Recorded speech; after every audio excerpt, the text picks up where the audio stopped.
Good morning बच्चों। आज हम एक बहुत इंपॉर्टेंट टॉपिक कर रहे हैं, नाम है इवेपोरेशन।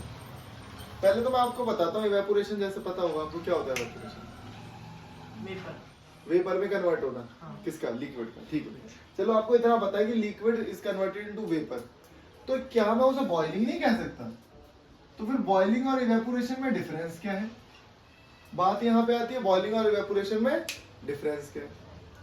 तो मैं बताता हूँ बॉइलिंग क्या होता है। बॉइलिंग पॉइंट एक टेम्परेचर होता है। बॉइलिंग पॉइंट एक टेम्परेचर है जो कि है 100 डिग्री सेल्सियस।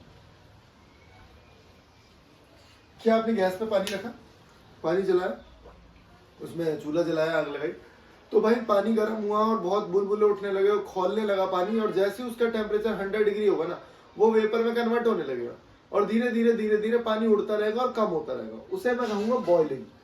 जो कि 100 डिग्री सेल्सियस पे होगी उसे क्या कहा जाएगा? बॉइलिंग कहा जाएगा। इवेपोरेशन अगर उस टेम्परेचर से पहले वेपर में कन्वर्ट हो जाए कोई भी लिक्विड, तो उसे क्या बोला जाएगा? इवेपोरेशन। मतलब मैंने डेफिनेशन में क्या लिखा है? It is a surface phenomena in which liquid change into vapour at any temperature below it's boiling point. जो भी उसका बॉइलिंग पॉइंट है उससे नीचे अगर कोई भी चीज वेपर में कन्वर्ट हो जा रही है तो उसे बोलते हैं, देखो एग्जांपल देता हूं। आपने पोछा लगाया, पोछा लगाया तो पहले गीला था फिर उड़ गया, तो मैंने क्या उसे आग लगाई वहां पे? क्या मैंने कुछ हीट दी? नहीं दी, लेकिन पानी तो इवेपोरेट हो गया। मैंने परफ्यूम यहाँ पे स्प्रे किया, यहाँ पे देखा अभी गीला था, गायब हो गया, इवेपोरेशन। तो क्या मैंने कुछ जलाया? नहीं, लेकिन फिर भी वेपर में कन्वर्ट हुआ। तो कहीं ना कहीं से तो वो हीट ले रहा है, कहीं ना कहीं से तो वो हीट ले रहा है। उसने मेरे हाथ की हीट को ली, हाथ की हीट को लिया और वो वेपर में कन्वर्ट हो गया, लेकिन टेम्परेचर चेंज नहीं हुआ। तुम्हें लेटेंट हीट का कंसेप्ट पता है? नहीं पता तो बता दूंगा। लेटेंट हीट बहुत इंपॉर्टेंट टॉपिक है, बहुत ही जबरदस्त टॉपिक है, ठीक है। तो यहाँ पे क्या है, ऐसा होता क्यों, ऐसा होता क्यों? तो उसके लिए एक छोटा सा टॉपिक तुम्हें समझना पड़ेगा कि काइनेटिक एनर्जी क्या होता है। पता है, सुना है काइनेटिक एनर्जी? काइनेटिक एनर्जी क्या होता है? किसी भी चीज में अगर मोशन है, किसी भी चीज में अगर कोई गाड़ी चल रही है, कोई पार्टिकल हिल रहे हैं, कोई भी चीज मूवमेंट कर रही है ना, तो उसमें काइनेटिक एनर्जी है, समझ जाओ। तो भाई मैंने बोला कि यहाँ पे मान लीजिए मैंने आग लगाई, तो आपको पता है कि नीचे वाले जो पार्टिकल्स होंगे पानी के, उनको ज्यादा हीट मिल रही होगी एज कम्पेयर टू ऊपर वाले पार्टिकल्स को। नीचे जल्दी गर्म हो रहा है, तो नीचे वाले पार्टिकल्स के ऊपर ज्यादा एनर्जी होगी, ज्यादा काइनेटिक एनर्जी होगी, वो ज्यादा पार्टिकल शेक करेंगे और वो शेक करके ऊपर आ जाते हैं। देखा होगा तुमने, बुलबुले उठ रहे ऊपर आ रहे। अगर आप कांच में पानी गर्म करोगे तो बड़ा अच्छा सा पैटर्न आपको दिखेगा कि चीजें जो है नीचे से हीट बन रही है और वो ऊपर आ रही है, क्योंकि पार्टिकल्स वो हल्के हो रहे हैं, मूवमेंट कर रहे हैं। बिल्कुल ऐसे ही, बिल्कुल ऐसे ही क्या होता है, particles of a surface of a liquid have high kinetic energy. अगर सरफेस पे हाई काइनेटिक एनर्जी, मान लो मैंने गिलास में भगोने में पानी रखा ना और ऊपर से धूप पड़ रही है, तो अगर धूप पड़ रही है तो सबसे टॉप सरफेस पे सबसे ज्यादा धूप पड़ रही होगी, क्योंकि बाकी तो कवर है। तो वो सरफेस के पार्टिकल्स के पास काइनेटिक एनर्जी आ जाएगी क्योंकि वो हीट हो रहा है। तो सरफेस के पास काइनेटिक एनर्जी आने की वजह से वो पार्टिकल्स क्या होंगे, समझ रहे हो? उनका जो फोर्स ऑफ अट्रैक्शन है वो वीक हो जाएगा। पहले पानी के मॉलिक्यूल्स थे तो फोर्स ऑफ अट्रैक्शन थोड़ा सा ज्यादा था, तो अब फोर्स ऑफ अट्रैक्शन क्या हो जाएगा? वीक हो जाएगा, जिसकी वजह से वो गैसियस फॉर्म में कन्वर्ट हो जाएगा, ठीक है। तो यहाँ पे क्या लिखा है? Particles on the surface of a liquid have high kinetic energy than the other. जो सरफेस पे है उनके पास हाई काइनेटिक एनर्जी है नीचे से। So break the force of attraction between the particle and escape from the surface of the liquid in the form of vapour, ठीक है। तो इवेपोरेशन समझना है। इवेपोरेशन मैंने आपको बता दिया, ये है इवेपोरेशन। अब दूसरा टॉपिक है फैक्टर अफेक्टिंग इवेपोरेशन, कि क्या क्या वो फैक्टर्स हैं जिन पे इवेपोरेशन का फर्क पड़ता है, ठीक है। ओके, तो हमें पढ़ने हैं फैक्टर अफेक्टिंग इवेपोरेशन। अभी इवेपोरेशन में कौन कौन से फैक्टर्स हैं जो उसको अफेक्ट करते हैं। तो पहला है सरफेस फिनोमेना। अब एक बात बताओ, एक गिलास में मैंने पानी रखा और वही एक और गिलास में सेम क्वांटिटी लिया और एक पानी मैंने ऐसे फैला दिया, तो कौन सा पानी जल्दी इवेपोरेट होगा? फैलाने वाला जल्दी, क्योंकि सरफेस एरिया बढ़ा दिया। एक बार मैंने कपड़े ना छोड़ के ऐसे ही रख दिए, एक बार कपड़े ना छोड़ के ऐसे फटक के डाल दिए, तो जो फटक के डाले हैं उसमें क्या हुआ? सरफेस एरिया बढ़ गया ना। तो सरफेस एरिया बढ़ गया तो इवेपोरेशन भी बढ़ेगा। ऐसी मोटर में ना लगी होती है फिन्स, मोटर में लगी होती है फिन्स, मोटर में ऐसे स्लाइसेस लगी रहती है। क्यों लगी रहती है भाई? क्योंकि जितना ज्यादा सरफेस एरिया होगा ना उतनी ज्यादा हीट बाहर जाएगी, क्योंकि इंजन को ठंडा करना होता है, मोटर को, इंजन को, सब में फिन्स लगी होती है। ठीक है, मैं बताता हूँ इस तरीके से। ये मोटर है, ऐसे पतले पतले निकले रहेंगे इसमें, ऐसे इंजन होता है वो थोड़ा सा स्क्वायर टाइप में होता है, उसमें ऐसे निकले रहते हैं, दिखाऊंगा। ठीक है, उसमें क्या होता है, इस तरीके से फिन्स निकले रहते हैं। क्यों? क्योंकि ये सरफेस एरिया बढ़ाते हैं, और जितना ज्यादा सरफेस एरिया होगा उतनी ज्यादा हीट बाहर निकल सकती है आराम से। ठीक है, उसके बाद दूसरा, इंक्रीज इन द टेम्परेचर। अगर मैं टेम्परेचर बढ़ाऊंगा तो इवेपोरेशन बढ़ेगी। भाई सिंपल सी बात है, धूप में जल्दी इवेपोरेट होते हैं कपड़े, नॉर्मल नहीं होते, क्योंकि धूप में टेम्परेचर ज्यादा होता है तो कपड़े जल्दी सूख जाते हैं, तो इवेपोरेशन ज्यादा होता है। उसके बाद अगर हवा चलेगी, मैंने 2 रूम में सेम पानी डाला, एक में चला दिया फैन, एक में चला दिया नॉर्मल, कुछ नहीं चलाया, तो फैन में जल्दी पानी सूख जाएगा। क्यों? हवा चल रही है, हवा चल रही है। जैसे आपने कपड़े पहन लिए गीले, और एक बंदा, 2 बंदे हैं जिन्होंने कपड़े पहन लिए गीले, जैसे आपने गीले पहन लिए और आपने भी गीले पहन लिए, लेकिन आप चलेंगे बाइक पे।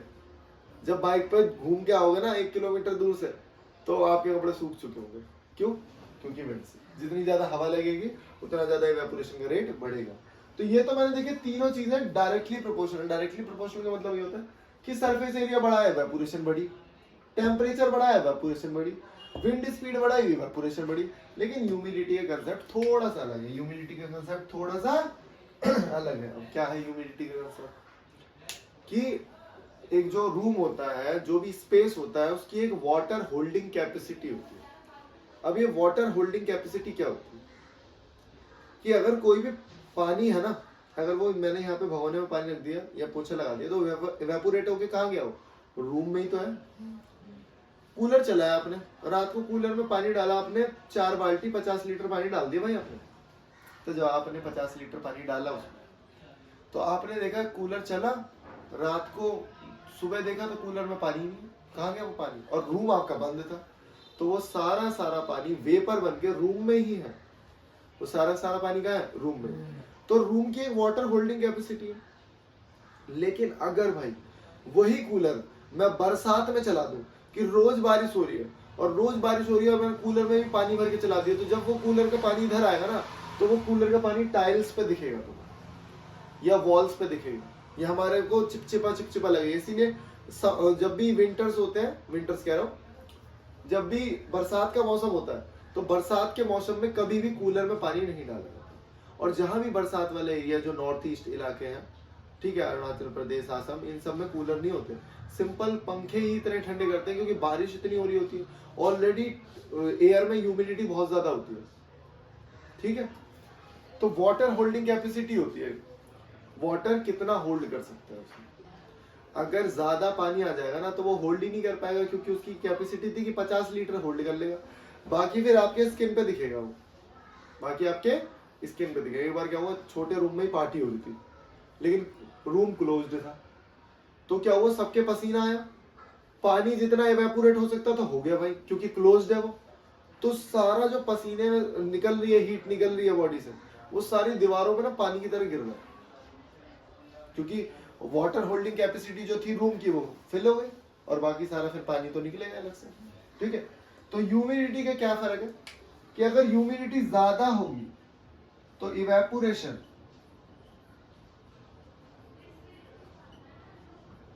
कम होगा, इवेपोरेशन कम होगा। तो इसके एग्जांपल बताता हूँ कि ड्राई डे, पूछते हैं कि ड्राई डे में, सूखा हुआ है दिन, धूप पड़ रही है, तो डेजर्ट कूलर, जो कूलर होता है ना जिसमें पानी भरा जाता है, these are called desert cooler.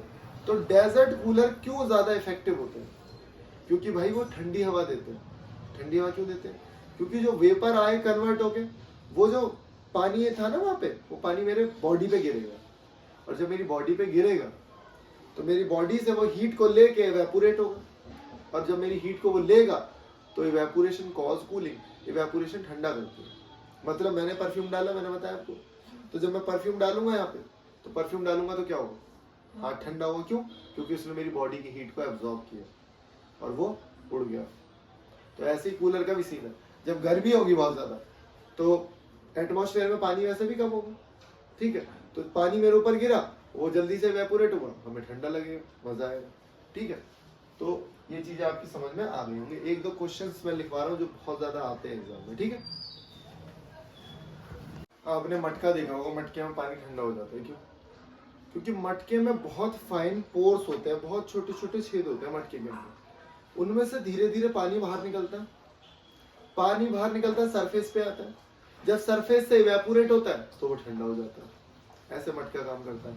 आपने देखा होगा समर्स में ना हमेशा हमें कॉटन के कपड़े पहनने चाहिए। क्वेश्चन, अगर मैं कॉटन के कपड़े नहीं पहनता, मैं वो जिम वाले कपड़े पहन लेता हूँ।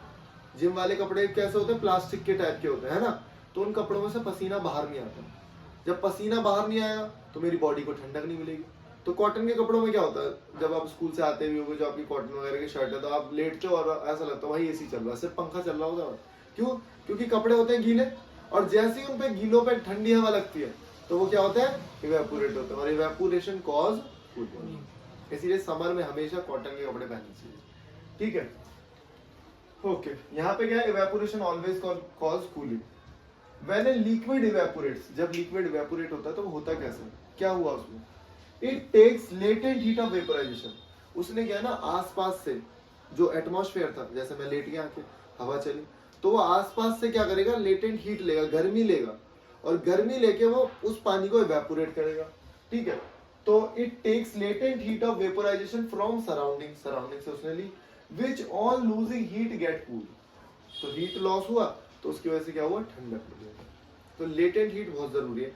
कि लेटेंट हीट क्या होता है कि कोई भी लिक्विड वेपर में चेंज हो रहा है, लेकिन टेम्परेचर कोई चेंज नहीं हो रहा है। ऐसा तो नहीं बहुत ठंडा हो गया हो वहां पे, टेम्परेचर तो उतना ही था, समझे? तो टेम्परेचर चेंज नहीं होगा। और मेरी बॉडी को भी यहाँ ठंडा लगा ना, लेकिन यहाँ टेम्परेचर चेंज नहीं होगा भाई।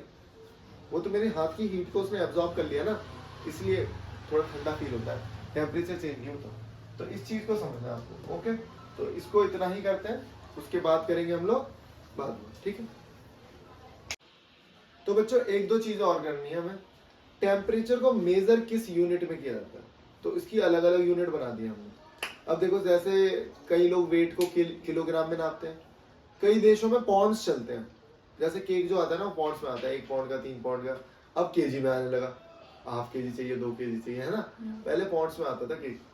मैं जो बहुत ज्यादा छोटा था, मैं समझ में नहीं आता था पॉन्ड्स क्या होता है। ठीक है, तो ऐसे ही टेम्परेचर की भी यूनिट है।